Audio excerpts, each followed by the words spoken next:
The process of applied functional science is the transformation of the notion into the motion. From the Gray Institute, this is the Gray Institute podcast. Gray Institute is internationally acclaimed for its innovation, development, mastery, and delivery of applied functional science, AFS. AFS is based on scientific truth, not theory, of how the human body moves in all three planes. AFS allows movement professionals like you to apply the best, most effective, and most efficient movements to any individual based on specific needs and goals. For 40 years, through training, education, and mentorship, Gray Institute has equipped over 150,000 professionals with comprehensive knowledge in the principles of applied functional science, AFS. Whether you're physical therapists, personal trainers, athletic trainers, chiropractors, strength and conditioning coaches, physicians, physiotherapists, occupational therapists, osteopaths, physical therapy assistants, or kinesiologists, our goal is to help you become the go-to movement professional. Welcome to another Gray Institute webinar where I am excited to facilitate this session. And before we get into the talent, I want to talk about the topics that we're going to cover, as we're going to essentially cover Gray Institute's foot-ankle specialization. The first big rock that we want to cover is the introduction to the foot-ankle specialization and how this is a missing piece to any movement professional's toolbox. The second thing that we want to cover is the functional biomechanics of the subtalar joint and its effects on the rest of the body. And then the third topic that we want to cover is practical applications for ankle sprains, Achilles Tendonitis, and Plantar Fasciitis. But before we get into all that good stuff, I have three amazing studs on stage waiting to be introduced. So on behalf of Gray Institute, I want to welcome you, the viewer, as well as these three awesome individuals in Dr. Gary Gray, Vahan Agbabian, and Ernie Muntean. Dougie, thanks a lot. We really appreciate the introduction. I'm not sure the stud works here, but well, at least two of them are. It's an honor for me to be here in this webinar with two of my heroes. And just the fact that you're with us, you're our hero. Knowing that you care that much about your patients and clients means a great deal to us. It's our goal to maybe give you some pearls, a little bit of insight to help somebody that has a foot and ankle that influences their body and their body influences their foot. Before we go into that, I would really appreciate if you guys wouldn't mind just sharing a little bit about yourselves and your journey in applied functional science and with the Gray Institute. Vahan, would you mind sharing a little bit, please? My name's Vahan Agbabian. I'm an athletic trainer. I work in a hospital-based outpatient sports medicine clinic and down in the athletic department at the university I work at with a rehabilitative athletic trainer title for the football program. Probably my first course was in 1991 at a chain reaction and did 6 or 7 of those. And I am a GIFT fellow from 2014 and also did 2 rounds of the secondary part of GIFT, which is the Play Coachmate program in 2017 and 2020. I'm one of the presenters for the foot and ankle specialty and very pleased to be here today. Thanks, Vahan. Appreciate that, buddy. My name's Ernie Muntean. I'm a physical therapist and athletic trainer. I'm in an outpatient hospital-based clinic up in Ann Arbor, Michigan, and a multi-year GIFT fellow. So that's been an exciting journey, and that kind of led to this opportunity. So I'm excited to be here with you and excited to be here with 2 gentlemen that are very near and dear to me, and I learned a ton from, and I'm sure you as well. So stay tuned. Vahan, could you do me a big favor just for our audience? They're peeking in. A lot of them are seasoned veterans that know a lot about the foot and ankle.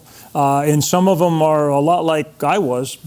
I know there's a foot and ankle there, and I know they talked about it in school, but I'm not really sure. What kind of insight could you give them relative to your journey, kind of understanding that it's a pretty significant part of the body, and therefore I really want to understand it well? Well, I think, taking chain reaction, going on into GIFT, doing PCM, and now having a chance to shoot and hopefully get prepared to do some live courses for foot and ankle, to get an appreciation of the complexity of the foot and ankle, and yet we take a simple side of complex to open up opportunities that you have so much clinical power by understanding the foot and ankle, how it relates and affects the rest of the body, and how the rest of the body affects the foot and ankle. And it's just been a complete game changer for me and allows me to be very successful with things that maybe I struggled with initially. Yeah, beautifully put. Appreciate that. How about you, Ern? Yeah, going through my curriculums, I felt like I learned a lot about the foot and ankle. For me, I guess similar to what your comments were, Vahan, it just came in kind of bits and pieces. And once I got in the clinic and started practicing, you know, I had a good knowledge and understanding of kind of what the foot ankle was as far as its structure. But for me, there was a gap in trying to figure out how to apply that in a patient context and with different diagnoses. And so what gift and the resources that I was privileged to partake in, what that helped me do was synthesize and bring the pieces and start to connect those dots. And that only enhanced my ability to help my patients, my athletes, and we're hopeful it's going to do the same for you today. You guys probably know my story. You've heard it way too much, but back in the 70s, I quickly realized that a lot of my patients and athletes walked in with feet, and I would ask myself, what's going on there? Does that have anything to do with their knee pain? Does it have anything to do with their hip or back pain or even shoulder pain?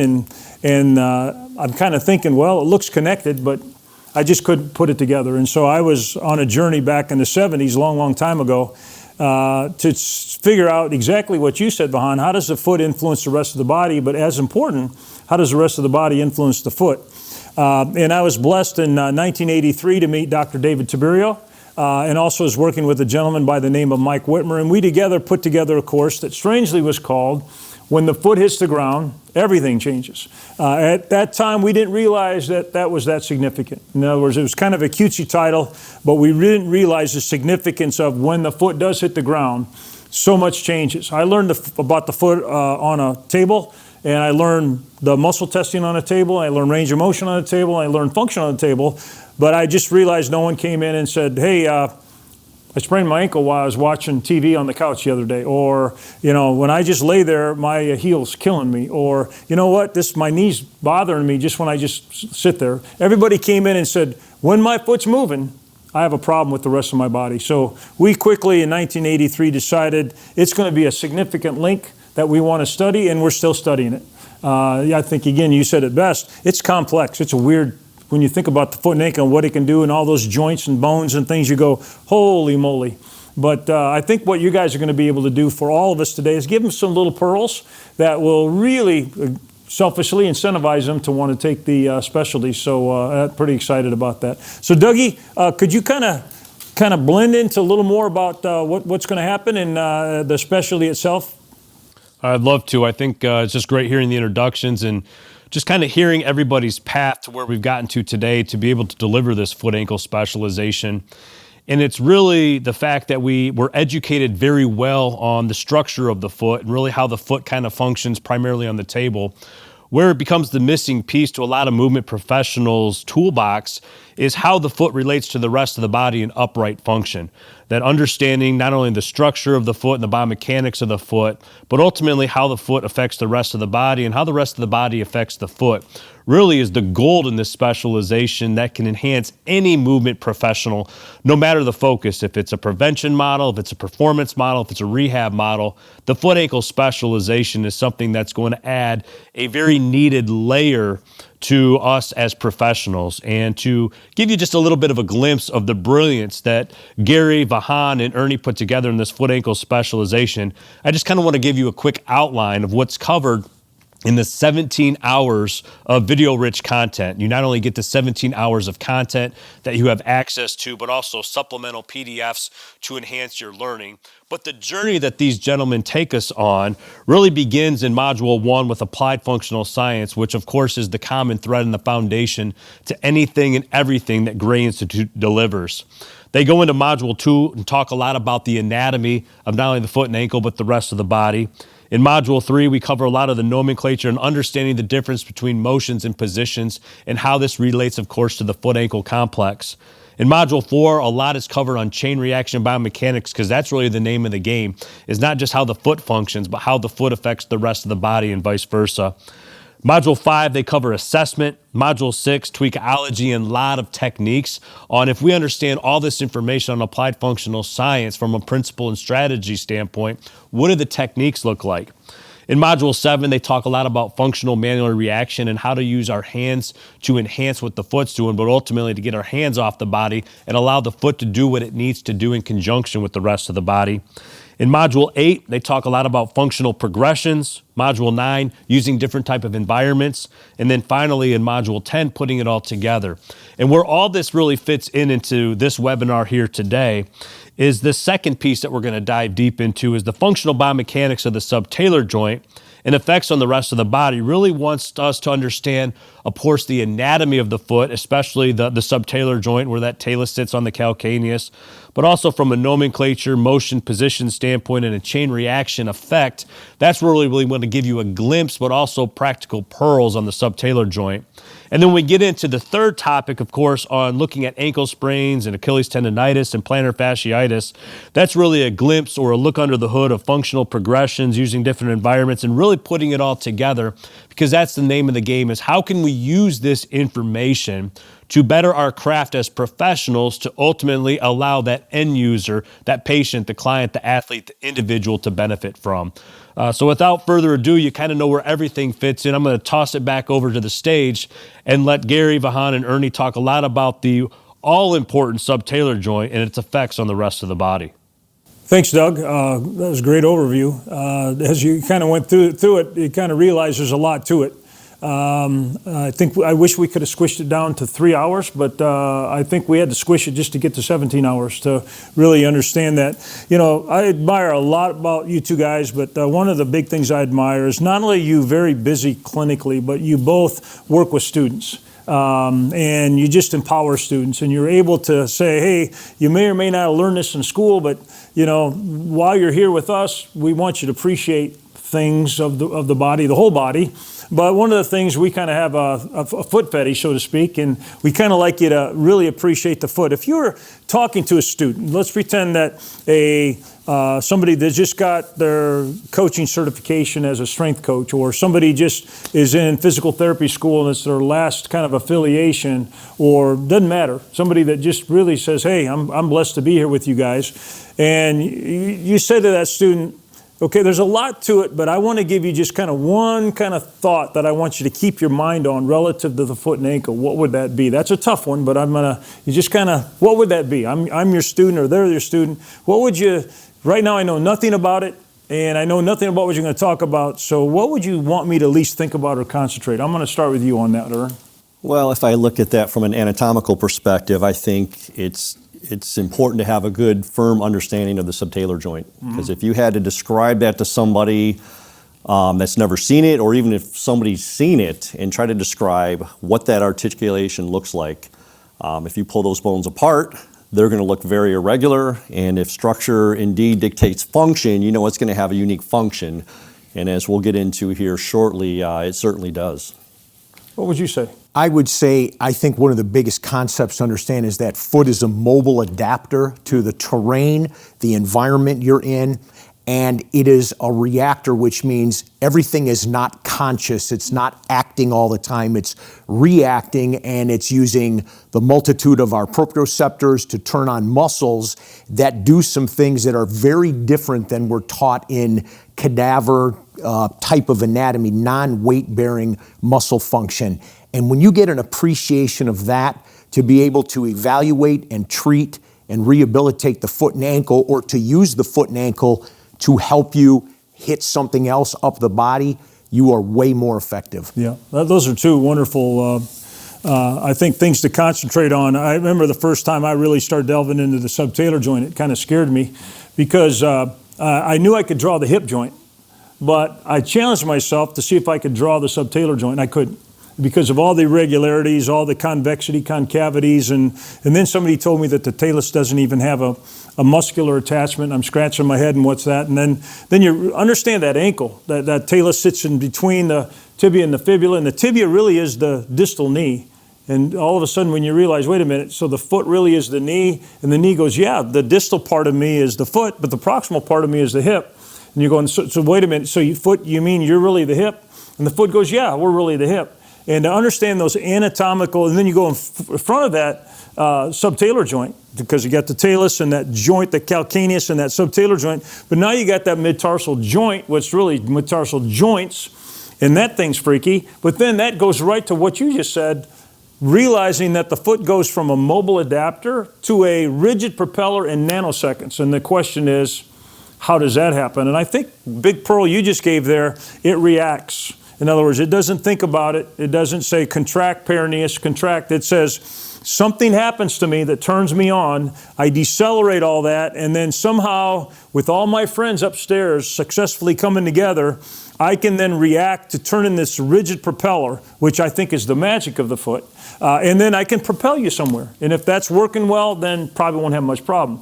If that ain't working well, probably going to have some problems, and that's why we have so many problems, because we got gravity, ground reaction, force, mass, momentum, body weight, all kinds of changing directions, all kinds of things that try to challenge that subconscious reaction, as you said. So I think that's pretty cool. You know what? What I would like you to do, if you don't mind, Ern, we're going to clear the stage and kind of flip the film here a little bit. But I'd like you to empower us on just your thoughts on the subtalar joint. You can kind of anatomically do it. You can talk about the function of it. You can, just remind us what it kind of does. But I think if we can gift these really amazing people who've taken time out of their busy schedule to learn about the foot and ankle, if they can at least leave, I believe, with a better appreciation of the subtalar joint, i.e. the talus and the calcaneus and whatever that thing is, I think that's going to be a big gift. So we're going to clear the stage for you, and we're going to turn you loose on them. Is that okay? Happy to do so. Beautiful. Let's take some time to dive into what we know as a subtalar joint. So let's start from the beginning. Of course, a joint is just a space in between two bones. Those two bones happen to be proximally the talus and distally the calcaneus. And I know it's going to be hard to see up close here. Most of you will have some familiarity with what those bones look like. And the one thing you'll notice is they're very unique. So unlike many, if not all the other bones in the body, we've got two very unique bones that happen to come together. Therefore, there should be some unique functioning or articulation or how they move between them, and it certainly is. So I know historically, having gone through two curriculums, when we got to the foot and ankle, it always seemed to be the final thing in the semester. So in both, we started more up top, shoulder, neck, and worked our way down. And unfortunately, by the time we get to the end of the semester and talk about the foot ankle, it tends to be a little rushed, and so we get kind of the crash course in the foot ankle. So not to ignore anything we've learned previously, but to now just discuss, take a look at, and see if we can't deepen our understanding and our appreciation for specifically the subtalar joint. And then once we understand that, then trying to figure out what's happening more proximally up in the talocrural joint and knee, and more distally in the rest of the foot, mid-tarsal joint and beyond, it's going to help you synthesize and clear these concepts up a little easier. So let's begin with the subtalar joint. So if you notice, I'm going to pull these apart. So this is actually a right here. And if I pull this apart, if you can see that, you look underneath where these bones come together, that's a really odd-shaped articulation. And really there's three contact points or facets that have varying orientations of convexity and concavity. So when this joint moves, it's not going to be a pure glide or pure slide spin. It's going to do some things that are truly remarkable. And if once we get to the end here, you're going to realize that as the subtalar joint moves, that's going to be essentially turning the key. It's going to turn on the engine, that is the rest of the body. So let's take a look. So if we are going to use, I'm going to use an action, let's use walking, okay, as an example. I want to put this in some context. So this being a right subtalar joint model here, I'm going to reference my right foot here. So as I'm coming forward and stepping onto the ground, the first thing you're going to notice is the ground's going to have an influence on how this moves. So, you know, as much as we're going to talk about the anatomy and the biology, we can't ignore the physical environment or simply physics. And when we are getting in the physical sciences, we're going to reference more specifically gravity, ground reaction force, and even mass and momentum as we're moving through space. So, of course, as we're going to allow the foot to go forward here and make contact, what's going to happen is the first thing that's going to contact the ground is the calcaneus, of course, and that's going to create a movement there. So as this hits, we're going to get a little rotation, or we know that as a little bit of eversion. Now, given the unique articulation of this structure, we know that it can't slide purely in the frontal plane. So if we look to get eversion, what's going to happen is the calcaneus is going to tilt, and then the talus on top has this little shelf here, the sustentaculum tali, that's going to, with weight bearing, help push this further into eversion, but it can't go purely in that plane. So what's unique about this joint is as gravity and more specifically ground reaction force is pushing up from the floor, our body through gravity is being crunched down, so this joint kind of gets sandwiched in the middle. So it has to move somewhere. And what it wants to do when the foot hits the ground is to allow maximum mobility, to allow a level of efficient shock absorption. And so what will happen is as we get the eversion, this talus, kind of like a rider riding on a horse, is going to tilt, and it's going to come over and it's going to rotate around this pivot point here, the sustentaculum tali. And that's going to be dictated by those alternating facets, concavity and convexity. So that's where the unique motion comes from. Primarily, it's a tri-plane joint. It's going to move in all three planes. I'm going to reference more to, just think of back to your school days, the coupling. So as we get eversion, and we're coming at you here, and we get this roll here in the frontal plane, the talus is actually going to dive down and in further and faster than the calcaneus to give us relative internal rotation of the talus. And of course, the talus is not going to be able to move independently because it's sitting in between two longer bones of the lower leg, the fibula and the tibia. So almost like a pair of headphones or earmuffs. As this talus now is free to start moving down and in, that's going to take my lower leg and start to drive that down and in. And so what essentially happens is we first started talking about the subtalar joint everting to begin the gait cycle. But no, with eversion, we're also going to get that rotation. So movement in one plane from our physical forces is going to produce motion in a second plane and ultimately a third. But we just know this moving from frontal plane to inducing transverse plane, that's just a torque conversion. And so we'll reference the subtalar joint as a torque converter, or simply initiating movement in one plane and facilitating a second plane. And now in the case of walking, what's important to understand is when my foot hits the ground in front, it's gravity and ground reaction force creating that motion. So we're going to get, again, eversion and then this internal rotation of the lower leg. So as the foot mashes into the ground, you're going to look at that and say, well, that kind of looks like pronation. So if you want to use that term, that's fine. So what we're trying to do is allow these joints to unlock to provide efficient ground reaction force attenuation. So, and once we get there, then that's going to go and influence the knee joint above. So you notice as I get into this position, you'll see my knee's going to move. And if you look at my thigh here, actually you can kind of see how my whole leg is going to rotate as we're everting the rear foot here, the subtalar joint. And then more proximally, that's going to help unlock the mid-tarsal joints, and that's going to allow those joints to move. And then what we're illustrating here is just simply the ability of the body to produce a chain reaction. So everything's linked, everything works together. So that's the important contribution of that joint in being the first thing that hits the ground when we're walking. If you're a heel striker, that's why I referenced the key that turns on the engine, because if that can move efficiently, that sets up the rest of the body and limb in particular to be efficient, and that's going to be important for performance and then ultimately dissecting, if you're a therapist like me, dysfunction and improving their functional level to return them back to their activities. So as we get into, now we move from this kind of front leg here where it's largely, the movement's largely driven from the bottom up. Once the foot is on the ground, now of course if I'm walking towards you there in the audience, now my left foot's going to come forward. Now that's a little different because ground reaction force isn't going to have a huge influence there.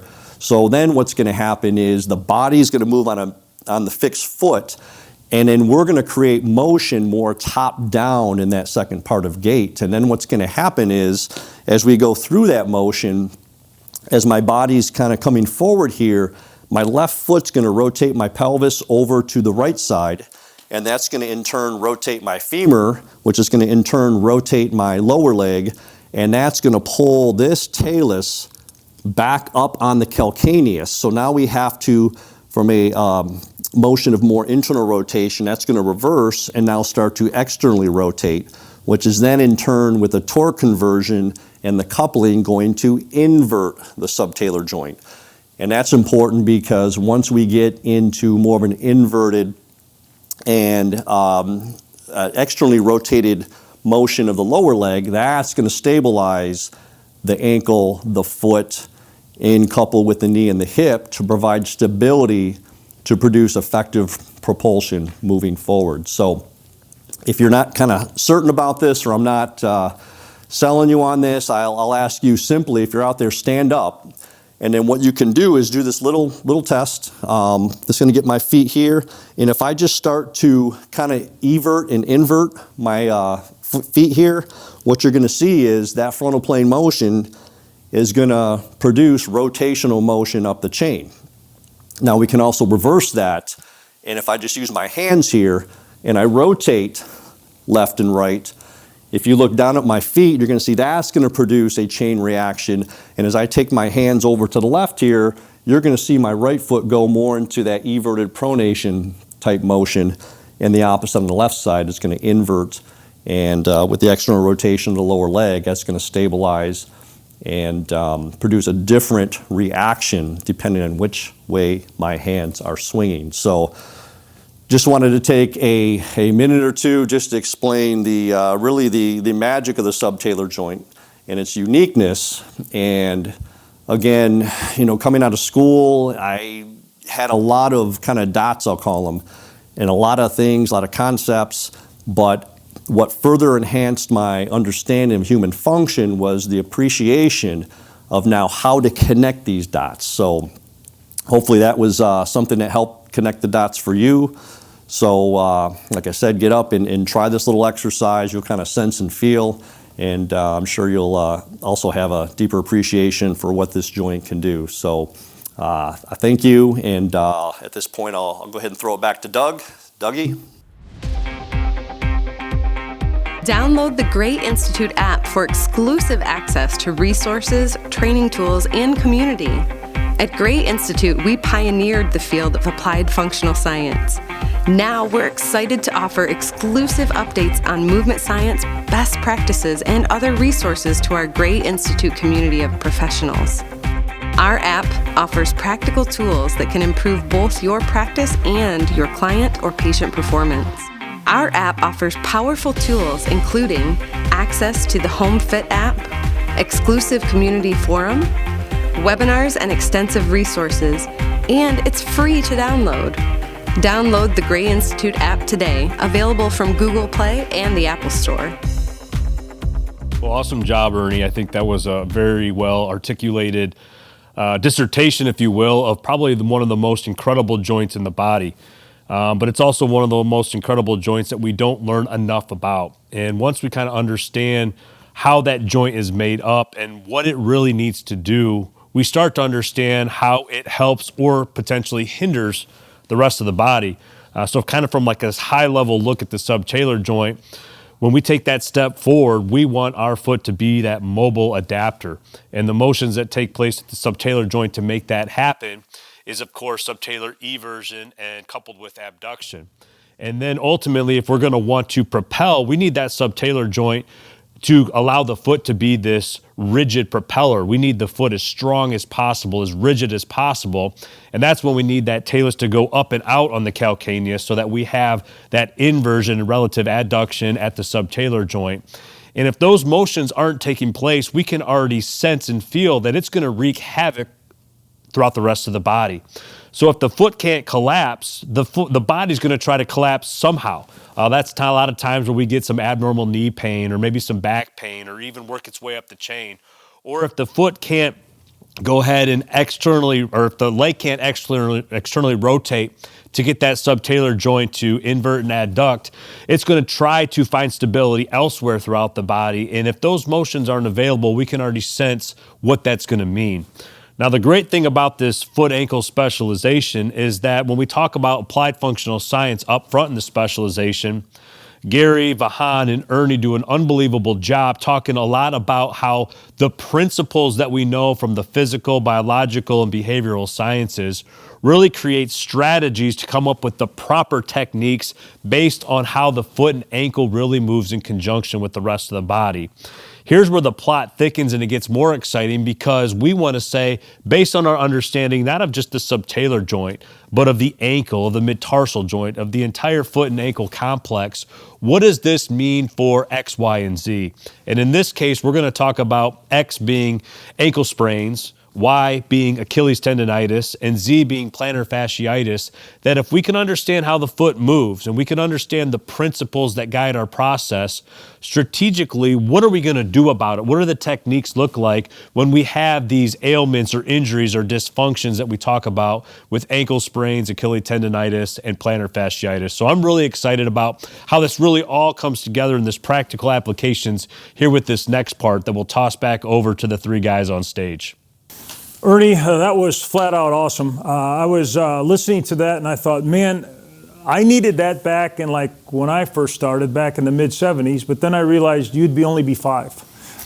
So that, you might have known it when you were 5, I don't know, but we just weren't taught that. And that's, as Doug said, that's so significant to know how that subtalar joint talks to the rest of the body, and that frontal plane turns into transverse plane, and how the transverse plane turns into frontal plane, and even as important, what that subtalar joint does to the mid-tarsal joint, which we'll talk about briefly in a little bit. But great job. Thank you. I appreciate that. Now, what I'd like to do, if you all don't mind, is I'd like to turn you guys loose on some common things that we see and just give them some strategies. This is, of course, kind of a con for them to take the specialization, but it has to be, because we can't spend, we can't say, well, we'll keep this webinar less than an hour, but we'll teach you everything we need about ankle sprains and about Achilles tendonitis and plantar fasciitis and how the foot causes patellar tendonitis and patellofemoral problems, and how the foot is many times the cause of an ACL tear, and how the foot causes hip problems and labral tears, and how the foot causes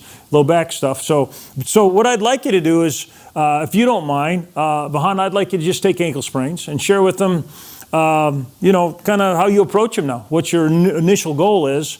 And then, of course, in the forum, within the app of our Gray Institute app, you can continue to kind of develop that, because they're watching this on the app anyway, so they can zip over and go, oh, this is pretty cool. And then, just when you get done with that, we're going to turn it over to Ern, and he's going to kind of share. He goes really beautifully detailed in the specialization, but just again, your strategies on an Achilles tendonitis. What causes it, and therefore, what should we do about it? And if you don't mind, I'll jump in and try to do some type of a job on plantar fasciitis. That's a tough one, but we'll do that. And if you don't mind, we'll come back together, a jibber jabber, turn it back to Doug, and go from there. That'd be all right? All right, so let's break up again, and we'll turn you loose with ankle sprains, okay? Okay, all excellent. Right, wonderful. Wanted to take just a few minutes to kind of give you a few little pearls on how we learn at the Gray Institute and through the app and through GIFT, and now specifically through the foot and ankle specialty, some of our AFS pearls and how we approach ankle sprains right now. When we think about how we were taught in school, a lot of it was based upon rest, ice, compression, elevation, the Rice theory. Sometimes it was followed or even preceded by bracing or casting or sending the patient, client, or athlete home. Things started on the table, working individual foot and ankle motions, and then adding load when those were completed and we had improvement in those areas. One of the problems is when we're looking at our progressions of getting this athlete or client or patient to get back to doing what they're doing, we have to get their foot on the ground and take care of some of the other things that occur with an ankle sprain, like our mid-tarsal joint locking up, we lose hip extension, our gait gets off, and then we have problems as we go down the line. So let's share a few pearls on how we look at ankle sprains. Obviously, in a grade 1 or grade 2 lateral ankle sprain, we're not dealing with a lot of huge stability issues. It's okay, when tolerated, to go ahead and put their foot on the ground. We have a nice framework of evaluation and treatment with the 3D maps, and we can use 3 of those chains to restore motions that are immediately lost and will debilitate if we don't get after them with our using 3 chains. We have our anterior chain, which is nice that we can either lunge with the opposite leg to evaluate the sprained ankle, in this case a right one, or we can lunge with that right leg to go after ankle dorsiflexion and eversion. If we take the right leg and we lunge it, we can go to our opposite side lateral chain, because that also produces dorsiflexion and eversion.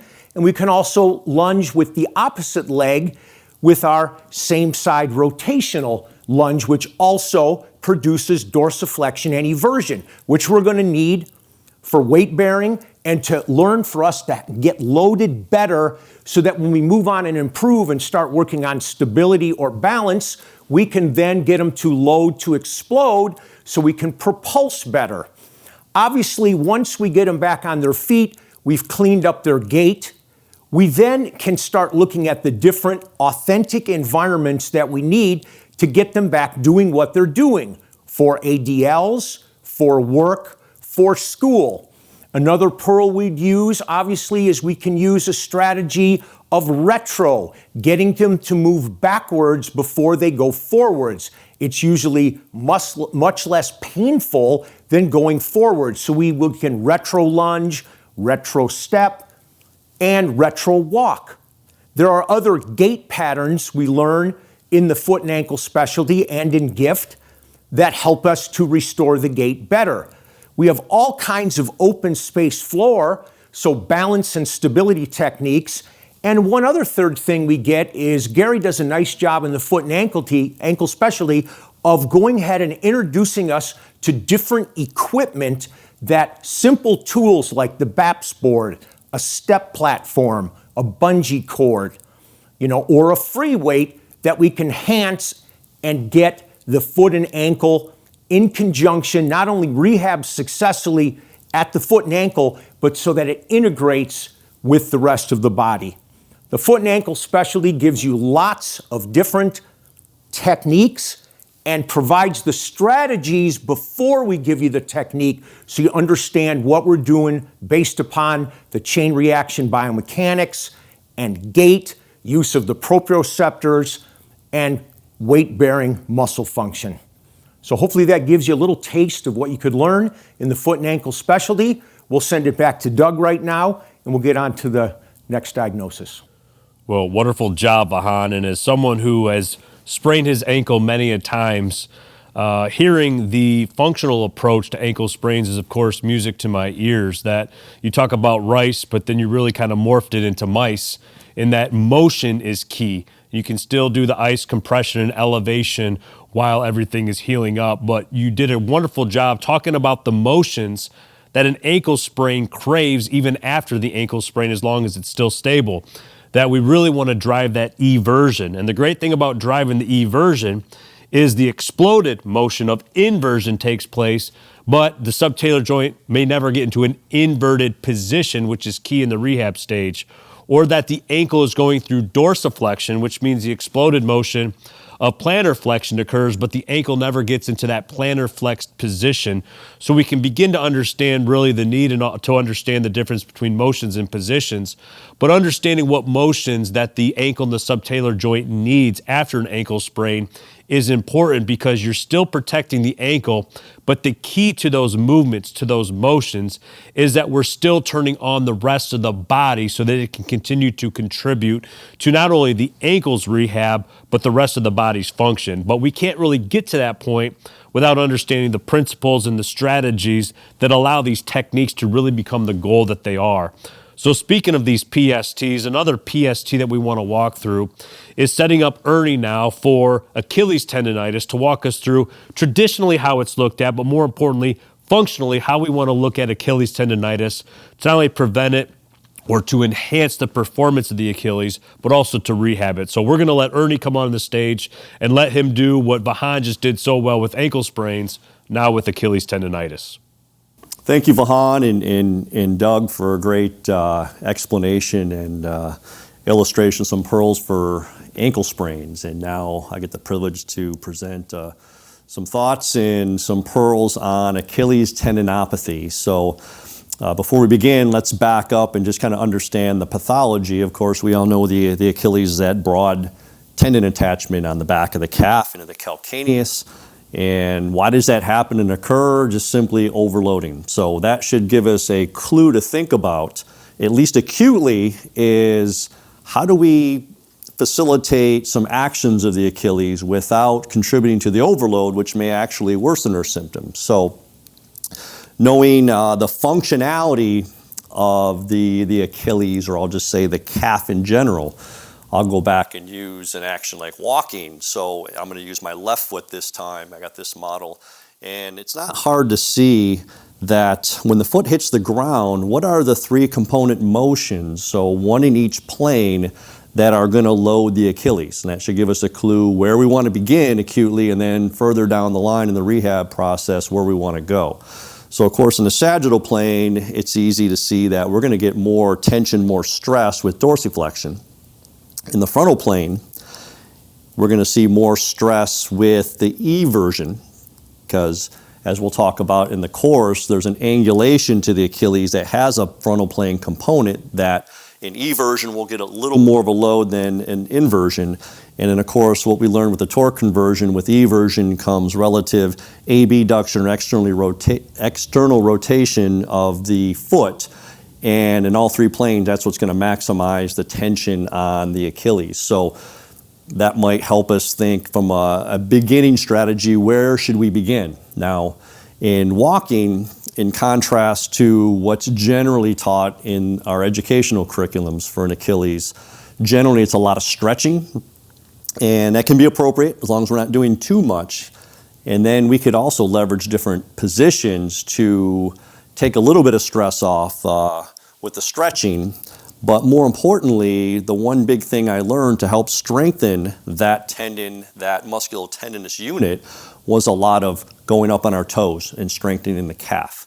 Now, of course, in an action like walking, we're not really doing this, because then our walking would look kind of something like this. So it's really not the calf functioning concentrically that's going to be most authentic to what we do walking and then bleeding into what our authentic strategies are.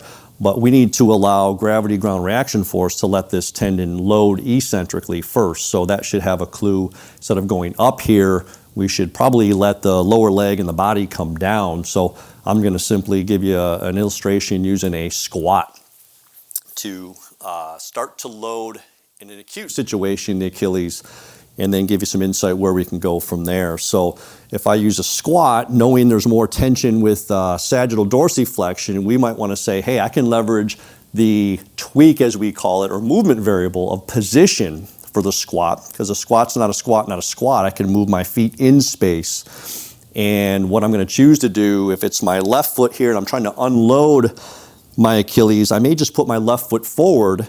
So let me just turn to the side for a moment, and you can see as I put my left foot forward, I'm going to get a little bit of plantar flexion. So that's going to allow me a little more slack, if you will, that if I want to start to do a little baby squat and load it, I'm going to put a lot less tension and pressure than if I had it behind me. So I can put this forward, and then knowing that we get more of a load into eversion and external rotation or abduction of the foot, I can do the opposite there as well to unload. So then I can kind of go wide and toe in a little bit. And that gives me a position to start with that I can still feed in some activity or still facilitate that tissue, but yet at the same time protecting it from an excessive load to allow it to heal. Then if I simply just want to do a little bit of a squat just to start initiating a load, that is going to be oftentimes a safe position and environment to start loading that calf. Now, where we begin is not necessarily where we want to end. So by the time we get success with this strategy and over time, then we can start to unwind and take the foot more from a wide standpoint and start to narrow it, which is going to give us a little more eversion, start to bring the toe a little more out, then ultimately start to bring it back. And so we can do a combination of those three positions, use two of them, use one at a time. But the one thing you'll appreciate seeing in the course is there's not a specific protocol to guide you through this. So what we're going to do is present a process that gives you options or variables so you always know where you're beginning, and then over time you're always going to know where you're going to go. And then over time, as you get more success, then we can change the action from a squat to perhaps a lunge, to a jump, or to a hop, depending on what's the authentic demand of your patient or athlete. So hopefully that'll just give you a little insight of a starting position and progression for an Achilles tendonitis. Now we'll throw it back over to Doug. Awesome job again, Ernie. I think the pearls that are being surfacing is just encouraging to us, because what you just said is that it's really about a process and not necessarily a protocol. And as movement professionals, that should almost excite us, because we know that every body is different. Therefore, everybody should be treated and trained a little bit differently based on how well he or she moves and the progression in which we're going.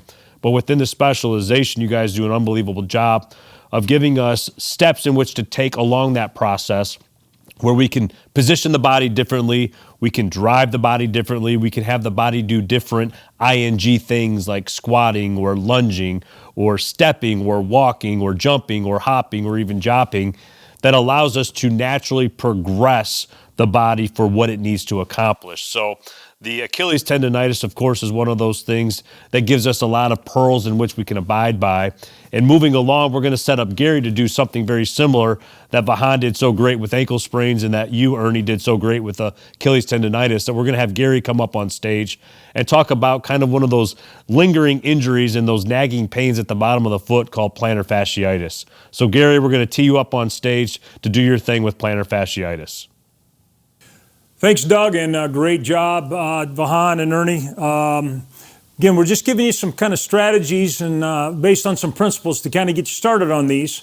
And this is definitely kind of hopefully get you a start, because I'm talking about the old dreaded heel pain that hundreds and hundreds and hundreds of people have. And well, there's a good reason why so many people have this. And that's what we call plantar fasciitis. The person gets out of bed in the morning, first puts their foot on the ground. Oh, dead giveaway, we're dealing with the plantar fasciitis. With Gray Institute and Applied Functional Science, our whole goal is to understand why you have the plantar fasciitis, not just try to make it feel better by taping it, by strapping it, by putting a pad under it, by putting an orthotic under it, by changing things. We want to know what in the world caused it. Well, as you'll learn in the specialization, the cause can be at the foot and ankle. Very typically, it's at that same side hip. Real typically, it's on the opposite side hip and foot, and almost always there's a component of the thoracic spine involved in the cause for plantar fasciitis. Did you just say thoracic spine? Yeah, the thoracic spine. And when you see how we understand how we walk and run and how the thoracic spine creates a reaction to do what I'm going to talk about relative to plantar fasciitis, you'll say, well, of course I should check everybody's thoracic spine. Here's the deal. Plantar fasciitis is caused by the foot propelling off an unstable mid-tarsal joint. What does that mean? Well, as Ernie did a great job talking about the subtalar eversion when the foot hits the ground, what that does is that unlocks the mid-tarsal joint. That's that wiggly or shock absorption that Vahan was talking about. That's great. But then we said something magic happens in order to lock that up. But what that means is something happens to cause the calcaneus to go from this motion of eversion and begin the motion of inversion. Because here's what happens. When the foot goes through inversion, as Ernie said, the talus climbs on top of that calcaneus, and what happens, it creates a different articulation at the mid-tarsal joint, which locks it up. Simply means even gravity ground reaction force can't blast through it, because this becomes a very, very stable part of the foot. If the heel is inverting. So first of all, what causes the heel to evert? Everything. Gravity, ground reaction force, mass and momentum, cutting, twisting. Everything we're doing is driving that foot to eversion. What causes the heel to invert? Everything. The thoracic spine moving, the pelvis moving, the legs moving, and as Ernie indicated, that external rotation of the femur, external rotation of the tibia that now inverts the heel to lock up the mid-tarsal joint. So therefore, what can let us down that would cause a plantar fasciitis?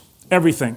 That's why it's so important to take somebody through 3D maps to look at everything to say, I not only want your heel to feel better, I want to figure out the cause of it. Now, even though we will search and look for the cause, one of the things we do very early on is we clear the path for that locked up position. What we mean by that is we clear the path for inversion of the heel, and we clear the path for ankle dorsiflexion, and we clear the path for hip extension, hip abduction, and hip internal rotation. Because if you look at my left foot, this is the position I'm in right prior to heel lift, and if this foot is still everting and it hasn't started inverting and creating a locked up mid-tarsal joint, if that mid-tarsal joint is not locked up, when we come off, this is what happens. This is what happens. And you can see if you were the plantar fascia, you'd go rip, rip, rip. You'd constantly pull away from that heel and you develop a spur, a plantar fascia spur. We don't want that. We want to clear the path. So one of the things we do very, very early on is we simply clear the path with a mobility strategy and then sneak it into a little bit of a stability strategy. Let me show you what I mean. Go on the wall and we'll do an ankle dorsiflexion or a calf stretch. Watch my left side. And if I just lean into the wall like a typical calf stretch, gravity, ground reaction force are just going to evert that heel, and what it's going to do? Unlock the mid-tarsal joint. It's actually going to add to the plantar fasciitis. That's kind of what I was taught back in the 70s. Our heart was in the right spot, try to get more dorsiflexion, but they forgot to tell us about the other two planes of motion. So what we don't want to do is create this dorsiflexion with eversion. We want to create dorsiflexion with inversion, so I have a locked up mid-tarsal joint. You do that in the sagittal plane by driving the right knee a little bit to the left. We do it in the frontal plane by, while we're dorsiflexing, driving the right foot to the left. And we do it in the transverse plane by driving the left knee to the left. And as you can see, if you could sense what's going down on my foot, every time I'm getting dorsiflexion, that driving leg is creating a reaction of the subtalar joint that's forcing it to go through inversion, which is locking up the mid-tarsal joint, now clearing the path for when I get here, the body's going to say, oh, this is much better. I can feel my body want to go through that inversion while I'm getting the motion at the hip, while I'm getting the motion at the thoracic spine to facilitate the desired chain reaction. In the specialization, Vahan and Ernie do a beautiful job of saying, okay, then what's next? Well, what's next is kind of a toe touch, so you get there and get back home, get there and get back home, and then a more of a balanced reach. But then, as Ernie said, hey, where we start is not where we're going to end. We then take you to what really creates the unlocking of the mid-tarsal joint, calcaneal eversion. And all of a sudden we go, okay, we're going to go that calcaneal eversion and bring you back and start strengthening the foot and the hip and the thoracic spine, not only bottom up but top down. Plantar fasciitis is one of those things I love to see come through the door now, because very typically they've had traditional treatment that might have helped a little bit, but it always came back. Because why? They started walking and running again. The cause was still there. And so with applied functional science, our whole goal is to understand the human body and the foot and ankle and the body and the body and the foot and ankle so well we can say, I know why you have those symptoms. I'm going to treat the cause of those symptoms. And so we're going to take care of not only the pain, but we're going to take care of the cause of the dysfunction. And in this case, you can really, really, really improve somebody's life if you get rid of that heel pain. So I'd like to turn it back over to Dougie. Well, wonderful job, Gary. I think that does an unbelievable job talking a lot about not just plantar fasciitis, but more importantly, the strategy behind the entire specialization of foot ankle. That when we talk about foot ankle and we talk about a very obvious ailment such as plantar fasciitis, there's a big difference between what is causing the pain to where the pain is. And even though the pain there might be on the heel, the cause is elsewhere. And you just gave us a really good practical application of what we can do to attack multiple potential causes. It could be the ankle's inability to go through dorsiflexion, or the foot's inability to lock up, or the subtalar joint's ability to go through inversion, or going after that same side hip's ability to go through extension and the other complementary motions. But even how you position your hands on the wall to use your foot as a driver, if we just looked at what your thoracic spine was doing, we're mobilizing the thoracic spine and teaching it how to allow the body to, in unison, rotate and allow that foot to lock up. So that's really kind of the goal behind the specialization. It's not just understanding how the foot and ankle functions, but more importantly, how it functions with the rest of the body. And the more we can understand the chain reaction biomechanics, the more we can come up with better assessments, better training processes, better rehabilitation steps in order to not only treat where the site is, but more importantly, identify the cause and really allow the body to function better. So as we kind of come to this conclusion of this foot ankle webinar, I want to invite all three guys back on the stage because I just personally want to thank them for not only what they have done throughout the movement industry, but how they've utilized their experiences and expertise to really be pooled and poured into this foot ankle specialization. There is so much gold in the 17 hours of online content that I thoroughly encourage each and every movement professional to consider taking this specialization, because you're not only going to gain a lot of content, but more importantly, you're going to gain a lot of applications, because that's really the name of the game. So on behalf of Gray Institute, I personally want to thank Gary, Vahan, and Ernie for the blood, sweat, and tears that they poured into this specialization, but more importantly, what they poured into the profession over their entire track record, if you will, of not only treating and training athletes, but more importantly, pouring back into the movement industry from an educational standpoint. So thank you, gentlemen. Gentlemen, great job. One of the fun things about a webinar is that we can touch on a lot of stuff, but one of the frustrating things is we just barely touch the tip of the iceberg. So I just want to thank you for the great job you did. Thank you, Gary. It was great to be here. I want to thank all the audience for taking their professional time to view this webinar. Hopefully we will see you at a foot and ankle seminar, whether you take it live or we see you down the line at a live seminar, or whether you take it online. So thanks again. Great to be here, and see you guys. Thanks, Vahan. And thank you again for taking the time. We really appreciate you wanting to learn, grow, push yourselves. So that's just represents how awesome you are, that you desire to get better, desire to learn. And the fun thing for me personally is being able to share this stage with two of my biggest influences. And the frustrating thing, like Gary said, there's so much more. So for our purposes today, hopefully we gave you enough to whet the palate. I would encourage you, if you want to go deeper and learn more about applied functional science and its relation to the foot and ankle, and then Doug's going to help you figure out where to go check that out. So again, just thank you. Of course, a big thank you to Dougie and you two. So really appreciate you boys just being a part of my life. So thanks for that. And just thank you. You took time out of your time, out of your precious time. And we just really want you to know how much we appreciate that you would join us and just kind of get a taste of what's going on with the foot and ankle, and hopefully just kind of felt a little bit of the purpose and passion of Gray Institute and Applied Functional Science. It's really easy to see when you turn these two guys loose on you. So thank you very much, and we just look forward to being able to continue to enhance your life as you do an amazing job enhancing the lives of others. Thanks for joining us here on the Gray Institute podcast. At Gray Institute, our goal is to do one thing the best we can, and that is to help you become the go-to movement professional. If you have a question for future podcasts or questions about anything Gray Institute offers, including education, live or online specializations, or mentorship, please email us at info@grayinstitute.com. Be sure to look for our next podcast coming soon. Have a great day.